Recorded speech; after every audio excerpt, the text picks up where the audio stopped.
Hello again, John Robertson, your volunteer Oscar librarian, coming back to you with a fourth video looking at eForm generation. We're going to circle back a little bit to the eForm generator for just a moment, and then we're actually going to move past the eForm generator to customizing, improving, and otherwise updating eForms that were originally made in the eForm generator. But before we leave the generator, I did want to circle back to one thing.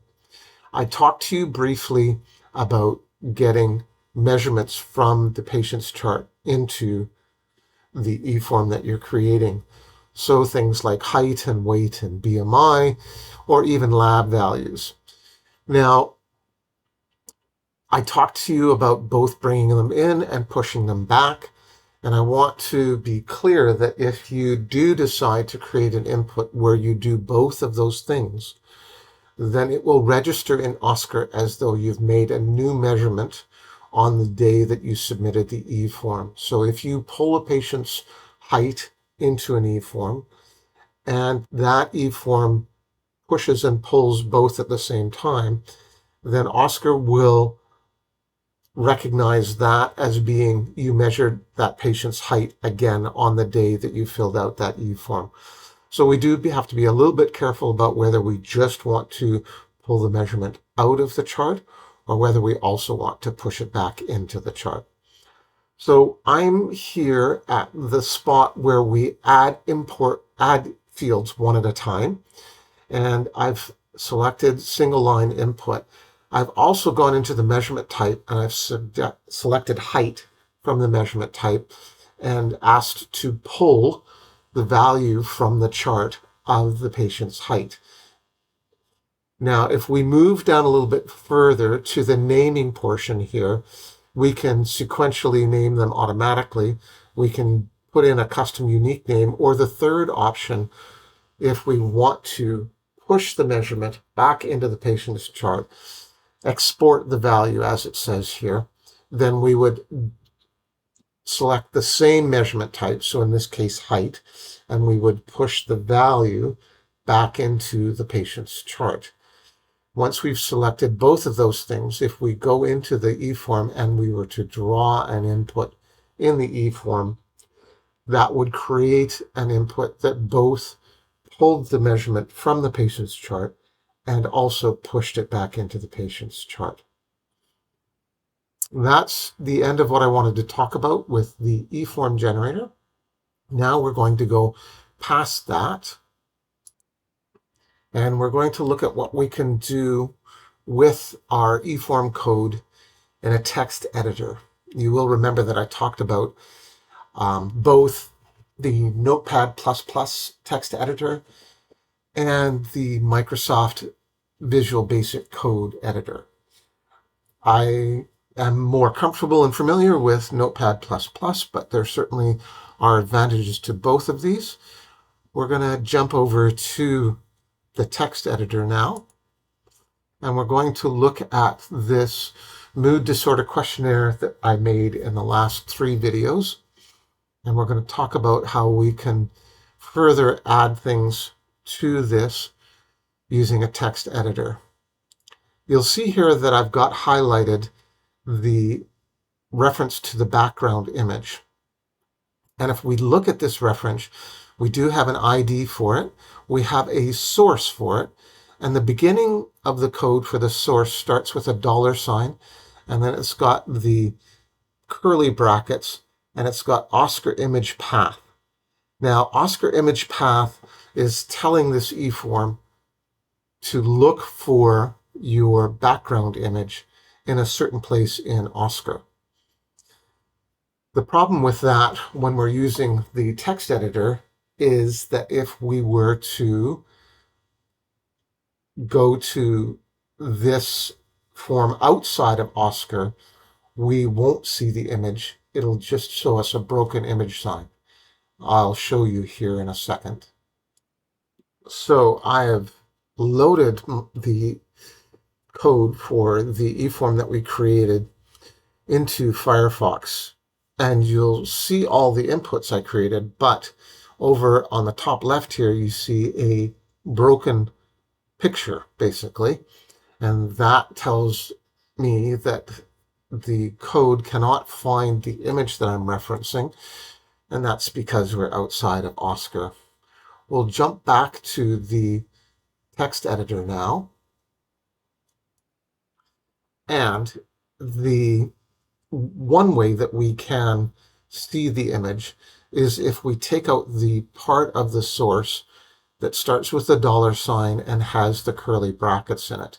So if I were to start just inside the quotations and delete everything up till the end of the curly brackets, and then save this again. And now if I were to go to Firefox and refresh, there's the background image that wasn't visible before. Now, obviously, this is a pain to have to delete and then undelete this code back and forth. So you actually can put some code into your eForm so that this automatically figures out whether you are inside or outside of Oscar, and will show you the background image regardless of whether you are inside of Oscar. So let's go ahead and do that for this form. So the first thing I did was put that code back into the image line. So the $ and everything inside the curly brackets and the curly brackets are all back now.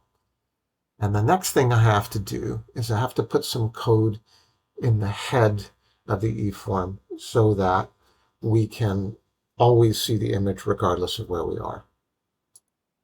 So now I have jumped back to the editor here, but I've added in a JavaScript, and I've also added in a reference to the JavaScript. So if we look here, I've created a function called reimage, and in that I've defined a variable as the source image here, and then this code here is going to decide whether we want to look inside the Oscar image path or not.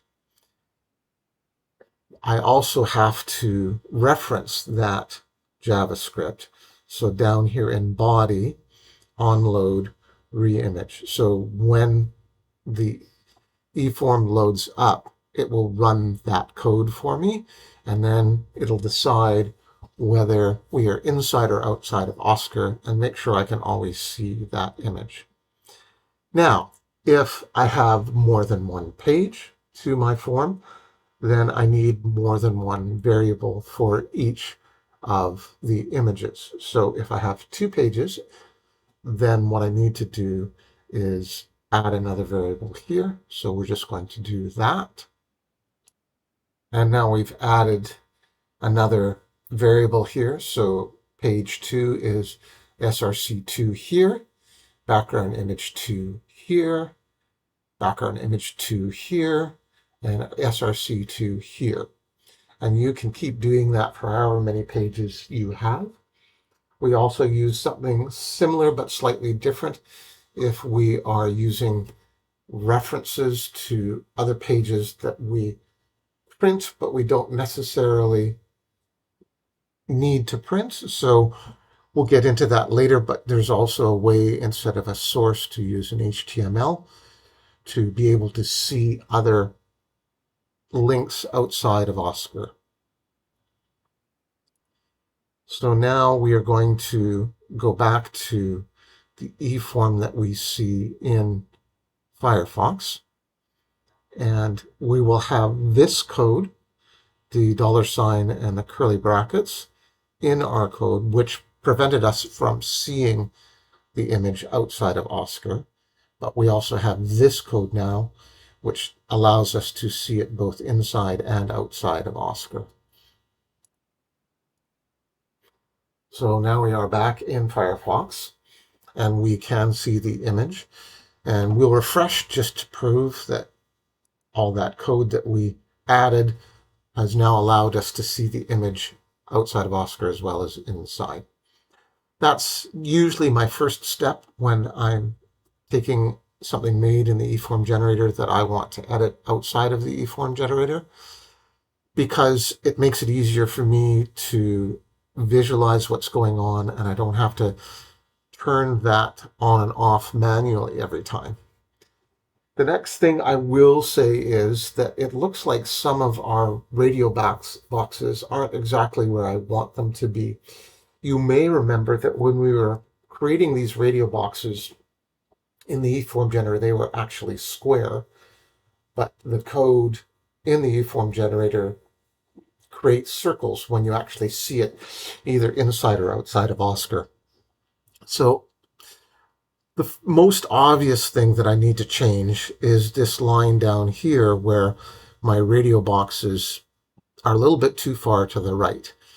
And unfortunately, I can't simply reopen this back up in the eForm generator with the 7.4 version, because it won't reload eForms once we've finished with them the first time around. So I do have to go into my text editor to do this. If I look at these circles, they probably need to be, I'm going to say 3 or 4 pixels up and probably 5 pixels back. So I have to find these 4 radio boxes and lift all of them up about 3 or 4 pixels and back about 5 pixels. We'll go back to my text editor. And the tricky bit, of course, is going to be figuring out where my radio boxes are. Now, one trick I can use here is that the first radio boxes are all far off to the right-hand side, and the left number here, 575 and 631, is far off to the right-hand side. But if I go down to this number 29 here, where I've got 1, 2, 3, 4 radio boxes, all with problem as their name. That's the only place on the eForm where I have 4 radio boxes all grouped together. And I'll also notice that left 99 is actually much further to the left than left 575. So these have to be the boxes that I'm looking for. So I am going to subtract 5 from these 4 numbers, and I'm going to subtract 3 from these 4 numbers, and then I'm going to refresh the Firefox page, and we're going to see how it worked. So you can see that I've subtracted 5 from these 4 numbers. I'm just going to change this down 5, and we will do the same with the rest of these.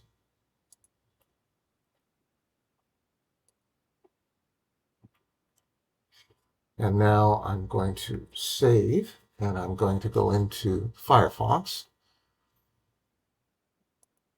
And if I refresh the screen in Firefox, those 4 boxes should move. And that's actually not a bad place for them. I think I'm going to leave them right there. I certainly could go and change some of the other boxes and line them up a little bit if I wanted to. But basically, we do have our first page more or less the way we want to. You'll notice that we can see the second page, and that is because when I did the code earlier, I put code in to see both the first and second page. We're going to stop there. I'm going to come back, and the next video will be all about using the text editors to modify and improve your eForms that you created in the eForm generator. Thanks for watching. See you again when we move on to beyond the eForm generator, and I'll either name that 5 or 1 depending on how I feel.